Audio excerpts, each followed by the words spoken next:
Oke, assalamualaikum warahmatullahi wabarakatuh. Sebelumnya yang terhormat kepada Bu Yeni Kustianingsih, Eskom Mkom selaku dosen pengampu matkul Medpen. Di sini saya akan mempresentasikan tugas Medpen kelompok 11 yang terdiri dari saya sendiri, Nizam Muhammad Azmi, dengan NIM 2104411000104. Tugas Medpen kali ini yaitu proposal skripsi. Saya mengambil judul klasifikasi kualitas udara di Jakarta menggunakan metode decision tree dan naive Bayes. Oke, untuk awal kita terdapat abstrak, di mana abstrak ini kita ambil dari keseluruhan dari bab 1 ataupun dapat disimpulkan kesimpulannya dari tiap-tiap bab, yaitu polusi udara merupakan permasalahan yang lingkungan global yang merusak kualitas udara di seluruh dunia dan lain-lain. Dan di dalam abstrak ini terdapat kata kunci. Di sini kata kunci yang saya gunakan yaitu ada 4. Yang pertama klasifikasi, yang kedua kualitas udara, yang ketiga naive Bayes, dan yang keempat decision tree. Di mana naive Bayes dan decision tree itu merupakan metode yang saya ambil di dalam tugas ini. Begitu juga klasifikasi dari data mining dan kualitas udara termasuk topik dari tugas yang saya ambil. Selanjutnya terdapat daftar isi,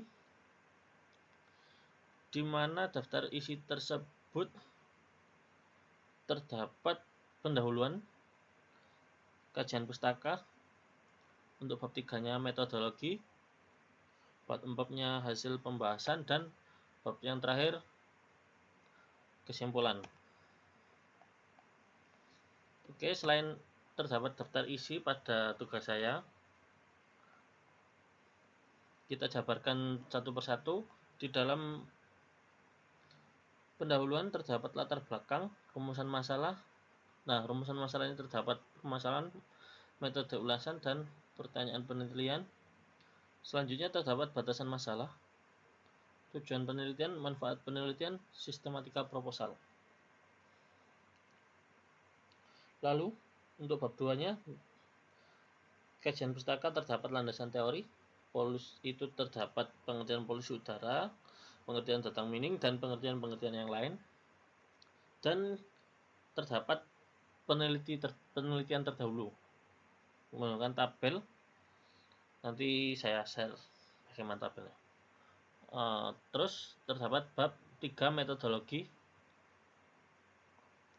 dengan sumber data, arsitektur sistem, pengumpulan data, preprocessing data, pembagian data testing, dan training. Selanjutnya terdapat klasifikasi algoritma naive Bayes, klasifikasi dengan decision tree, evaluasi, precision, recall, F1 score, dan matrix atau confusion matrix. Dan yang terakhir terdapat jadwal penelitian. Selanjutnya dalam hasil dan pembahasan itu terdapat pengumpulan data, sumber data, jenis data, metode pengumpulan data, hasil preprocessing, data cleaning, eksplorasi data, plotting histogram, penentukan variabel independen dan variabel dependen, splitting data dengan rasio, klasifikasi naive Bayes-nya, confusion matrix dari naive Bayes, classification report, klasifikasi decision tree, confusion matrix decision tree, classification report untuk decision tree, perbandingan akurasi dari dua metode tadi. Langsung bab kelimanya kesimpulan. Nah, dalam daftar tabel ini kita menggunakan daftar tabel yang otomatis. Jadi kita tinggal memanggil atau mengupdate tabel yang telah kita buat. Daftar gambar pun juga demikian, kita menggunakan secara otomatis. Lalu tabel penelitian terdahulu kita buka di Word-nya langsung, karena di PPT tidak memungkinkan.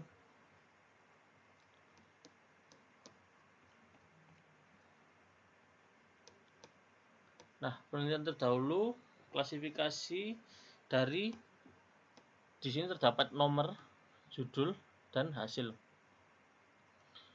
Nah, dalam judul ini kita sudah mencantumkan nama penulis dan tahunnya dan metode yang digunakan.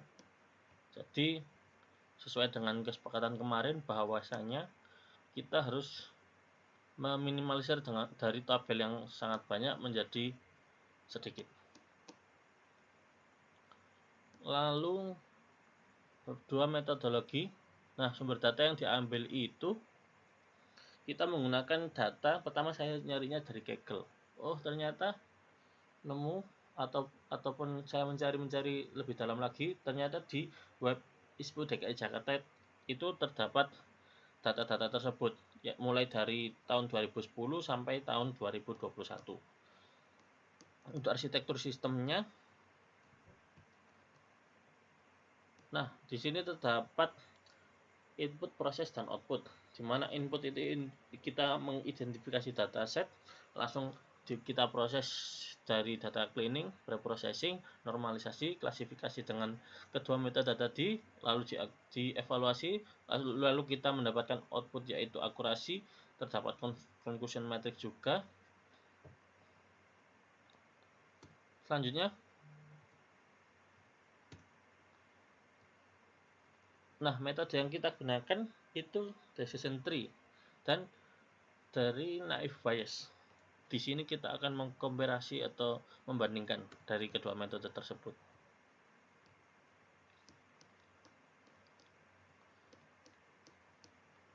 Nah, lalu menuju ke bab 4. Oh, sebelumnya ini terdapat jadwal penelitian. Nah, di mana jadwal penelitian ini kita mengikuti alur, yaitu alur yang bertahap atau sesuai tahapannya. Nah, dalam bab 4 ini terdapat pengumpulan data dari hasil dan pembahasan. Itu yang awal pengumpulan data, setelah itu sumber datanya dari mana, kita mengambil tadi dari ISPU DKI Jakarta. Lalu jenis datanya itu terdapat beberapa atribut, 10 atribut. Lalu metode pengumpulan data, lalu terdapat hasil preprocessing. Pertama terdapat data cleaning. Nah, data cleaning kita mengcleaningkan data dengan di sini kita menggunakan collab. Nah, kita harus mencari dulu data yang kosong. Nah, di sini kita menggunakan missing value yang kosong. Nah, di sini terdeteksi terdapat data 06, data 6, dan lain-lain sudah terdeteksi. Tinggal kita eksekusi menggunakan random stage. Ini codingannya. Lalu terdapat missing value-nya telah terisi. Terus dicek lagi terbaru missing value-nya. Ternyata sudah 0 semua. Lalu kita eksekusi untuk plot eksplorasi datanya, plotting histogramnya. Nah, di sini tetap sudah menjadi histogram datasetnya. Lalu kita menggunakan mencari apa saja yang digunakan dari menentukan.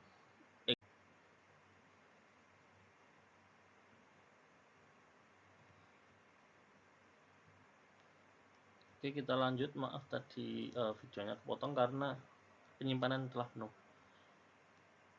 Di sini lanjut untuk histogram tadi, dia mengambil dari data di atas dan membuat visualnya histogram tersebut. Lalu terdapat confusion matrix dari korelasi di atas. Lalu kita splitting dengan rasionya itu 70:30. Dengan demikian kita langsung eksekusi klasifikasinya dengan naive Bayes terlebih dahulu. Di sini terdapat source code, lalu setelah dieksekusi terdapat hasil confusion matrixnya, di mana di confusion matrix itu kita dapat mengambil classification report seperti F1 score ataupun precision recall dan lain-lain. Lalu kita eksekusi untuk akurasinya. Di sini NFPIS mendapatkan akurasi sebesar 91,818182. Selanjutnya klasifikasi decision tree sama juga seperti klasifikasi NFPIS tadi. Terdapat confusion matrix dari decision tree yang digunakan untuk mencari F1 score, precision recall, dan support. Lalu kita eksekusi akurasinya, dan akurasi dari decision tree sebesar 93,63634, di mana kita selanjutnya membandingkan akurasi antara dua metode yang kita ambil, metode naive Bayes decision tree. Lalu di sini ternyata decision tree lebih tinggi untuk akurasinya, dan kita membuat model komparasinya menggunakan diagram yang mana divisualisasikan di Python, dan juga dari bab terakhir yaitu kesimpulan. Di sini pada kesimpulan kita menyimpulkan apa saja atau apa hal-hal yang terkait dari bab-bab yang kita buat, terutama bab 4 dan juga saran dari penelitian. Tidak lupa kita juga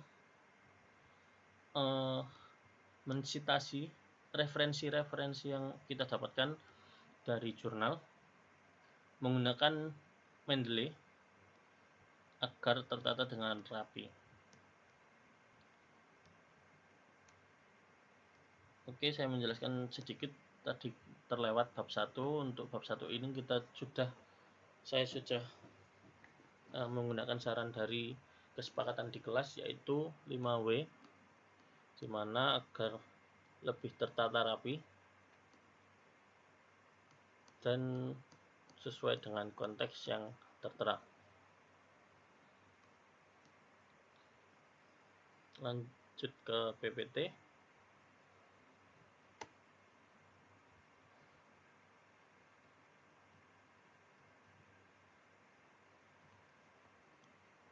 Metode yang digunakan itu decision tree dan naive Bayes tadi sudah dijelaskan.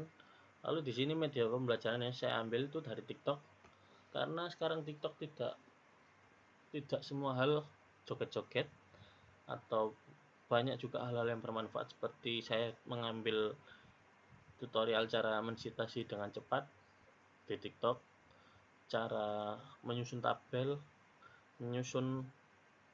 menyusun subbab-subbab yang ada juga di TikTok. Pada dasarnya TikTok bukan hal yang jelek untuk belajar juga. Lalu yang kedua ada e-book atau buku sebagai referensi, terutama pada bab latar belakang. Saya mengambil banyak dari buku dan e-book. Lalu kita ada media pembelajarannya itu dari konsul dengan dosen melalui WhatsApp ataupun datang langsung. Untuk partner yaitu teman kontrakan saya pribadi ataupun teman-teman yang saya punya untuk saya tanyai, yang mengerti tentang matkul Medpen lebih dalam. YouTube, sebenarnya YouTube sama halnya dengan TikTok, akan tetapi YouTube ini memiliki durasi yang lebih lama dan videonya lebih detail. Nah, jika kalian ingin lebih detail, lebih rinci, masuk ke YouTube. Tapi jika kalian terburu-buru dalam hal mengerjakan dengan ingin mengambil kesimpulannya saja, bisa masuk ke TikTok. Untuk website sama juga seperti kita mencari klasifikasi naive Bayes, source code-nya ataupun dan lain-lain, kita masuk ke website. Yang terakhir terdapat jurnal, ini yang sangat penting untuk kita citasi dan mengambil referensi-referensi yang sangat banyak di sini dengan penelitian terdahulu ataupun cara kita menyusun proposal ini. Oke, mungkin sekian dari saya. Bila terdapat salah kata, saya selaku Nizam Muhammad Azmi memohon maaf yang sebesar-besarnya. Jika ada saran ataupun kritik ataupun ada omongan saya yang kurang benar ataupun dari tugas saya yang kurang benar, bisa menghubungi saya langsung ataupun dari Komting, agar saya juga tahu di mana letak dari kesalahan saya. Itu saja dari saya, kurang lebihnya mohon maaf. Terima kasih. Wassalamualaikum warahmatullahi wabarakatuh.